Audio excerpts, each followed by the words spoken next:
Micro নিশ বা স্পেশালাইজেশনের যে পাওয়ার সেটা আপনাকে বুঝতে হবে। দেখুন, এখন আমি সবকিছু পারি, রাইটিং পারি, সকল ধরনের ডিজাইন করতে পারি, এটা হলে চলবে না। আপনাকে নির্দিষ্ট কোনো একটা নিশ নিয়ে সেটার উপর মাস্টারি বা স্পেশালাইজেশন হতে হবে।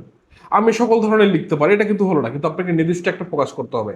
বা আপনি ধরনের আমি প্রিন্ট ডিজাইন পারি, আমি সকল ধরনের প্রিন্ট ডিজাইন করতে পারি, সেক্ষেত্রে কিন্তু আপনার ভালো করার কিন্তু চান্সটা কিন্তু কম থেকে যায়। কিন্তু আমি শুধু একটা নির্দিষ্ট একটা ব্র্যান্ডের বা নির্দিষ্ট একটা একের আমি মানে প্যাকেজিং ডিজাইনটা করে থাকি, আপনি কিন্তু সেক্ষেত্রে কিন্তু ভালো করার সুযোগটা কিন্তু অনেকটা বৃদ্ধি থাকছে।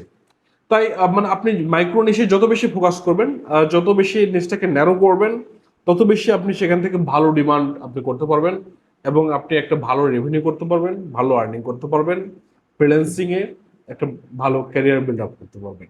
সো আপনি নির্দিষ্ট আপনার যে নিশটাকে ন্যারো করুন, নির্দিষ্ট একটা বিষয়ে মাস্টারি অর্জন করুন এবং সেটাতে সার্ভিস দিন। দিন শেষে আপনি বিজয়ী হবেন।